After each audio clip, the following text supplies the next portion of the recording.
Hey guys, welcome to this Randcast short about Magnum TA. And I'm very grateful, not saying or bragging that I'm getting an assload of views, but I love that you guys seem to connect to my personal stories with guys, because I noticed that as of today, there's a good amount for us, for Premier Pro Wrestling's wrestling channel, on the Scott Hall Rand short I did. So today I saw this again on the signature spot. I like these guys out of Canada. I connect to them, and I love their appreciation of pro wrestling. So, Magnum TA, you don't get it unless you saw it. It was amazing at the time. There was actually a time where they were claiming that there was too much wrestling on TV. Once superstations had it, like TBS, of course, who always had pro wrestling. USA had pro wrestling. And then, I can't remember what exact channels they were on, but here it was UPN. You had Bill Watts' Universal Wrestling Federation and World Class Championship Wrestling out of Dallas. Well, at the time, and I guess it would be right about when they came up with the name World Championship Wrestling, there was a program on television that was number one, and it was Tom Selleck, who was the sexiest man alive on Magnum PI. Now, Magnum TA, Terry Allen, was a tap into pop culture. God love him because he didn't go overboard. He just had the mustache and some resemblance to Magnum PI Tom Selleck. But son of a bitch, along with the show power, Magnum had the goal power in the ring. As a fan, as a young man, you could look at Magnum TA and see that it all over himself. He could cut a promo. He had the look. He had the size. And God bless him, he did it like nobody I've seen do it since his finish was a belly-to-belly suplex.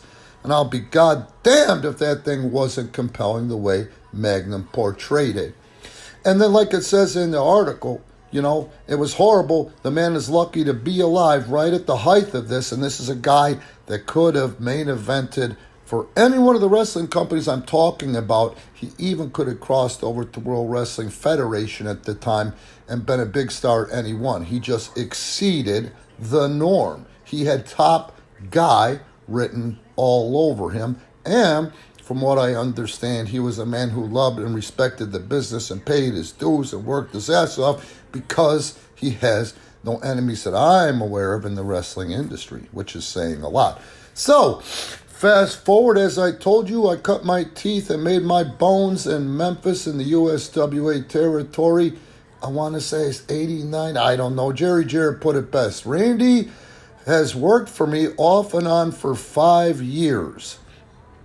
I can't explain that to you either, working every night. The first time down there, 8 times a week. The second time down there, wrestling 15 times a week. If you doubt me, go ahead and ask Tom Pritchard, because that is the one thing that popped him, was how hard my happy ass worked. So, I used to keep in touch with Bill Dundee, as Bill Dundee was the guy who brought me into the Memphis territory. Bill Dundee is the guy I had to get over with, and knowing full well if he had pull or the book or part of a booking committee at USWA or not. You can ask Jamie.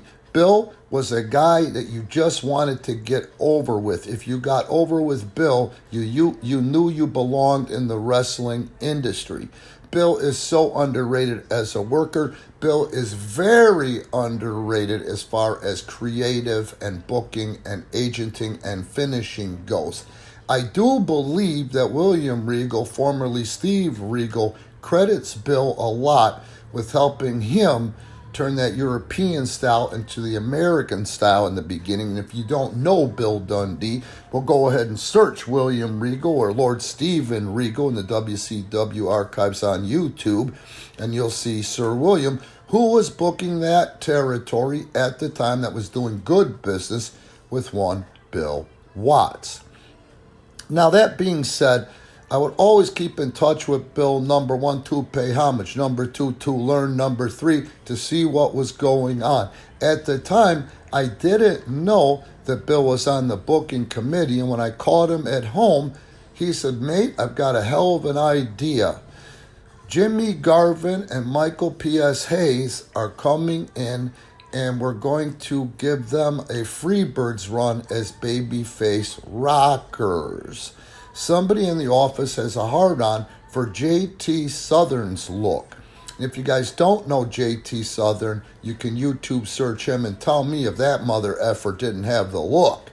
He had a look like a son of a bitch, and at the time, he looked like Vince Neil, David Lee Roth with a Superman carcass, man. He had the look, but he didn't have the go power in the ring. Now, the old timers didn't pull punches, and this is probably in part why Bill Dundee did not get or does not get the credit that he deserves insofar as booking, creative, and agenting goes. You were the shits, or you weren't the shits, or you could work. That was it. There was nothing else there. I think that with JT's look and size, they hot-shotted him anywhere he went, so it would be unfair to go ahead and classify him, in my opinion, in today, 2023, as the shits. He just wasn't ready, but that look just superseded him, you know what I mean? So he told me to go ahead and call Magnum, that after the accident, Magnum had recovered, and he was now in the office with Jody Hamilton for WCW. And he said, "Tell him I told you to call and hit him up. It's not solely my decision, but it'd be a hell of a thing, and you would be perfect to go in there and take the bumps and do the high spots and the gaga with Jimmy Garvin, who's aging, and Michael Hayes, who's aging, and who he thought was the shit's JT Southern." Well, shit, I lit up like a Roman candle to be even considered for something like that, and I really looked forward to it because I really wanted to work with Jimmy and Michael while they could still work, because I knew anything I could learn out there with those two guys, and at the time I believe WCW was running every night, would be stuff that would be invaluable, to my resume. Well, we kept in touch, and he was always really cool with me. At first he was standoffish but polite. Then when he talked to Bill about it, all of a sudden he became friendly to me, because once again, Bill had graduated me from having a clue to being able to work. And he went to bat for me. He went to bat for it. But at the end of the day, big changes came, and they shit-canned JT Southern, and that never happened as far as the booking and creative went. But I just wanted to put that out there and share about Magnum TA and the history there and how over this guy was. And yes, you can watch their videos on YouTube. You can watch his videos on WWE Network if you're foreign. Watch him on Peacock's WWE Network if you live in the States. But until you saw it, and you saw everything else that was out there, which you couldn't compare him to, he was just so heads above everybody else in the 5 companies that were on superstations and syndicated television. It was a damn shame, but I do know he's a very humble man. He was grateful to be alive, and he still, after almost dying and not fully recovering to the point where he could wrestle, made a lot of great intangible contributions to the wrestling industry. Okay, guys, hope you're enjoying this. Please like, subscribe, and take a look at the links in the description. This is where I've come from. This is how I think, and Premier Pro Wrestling has inevitably the hardest working independent talent in the country. You're not going to go wrong supporting Premier Pro Wrestling, especially subscribing on Patreon to some really cool concept matches.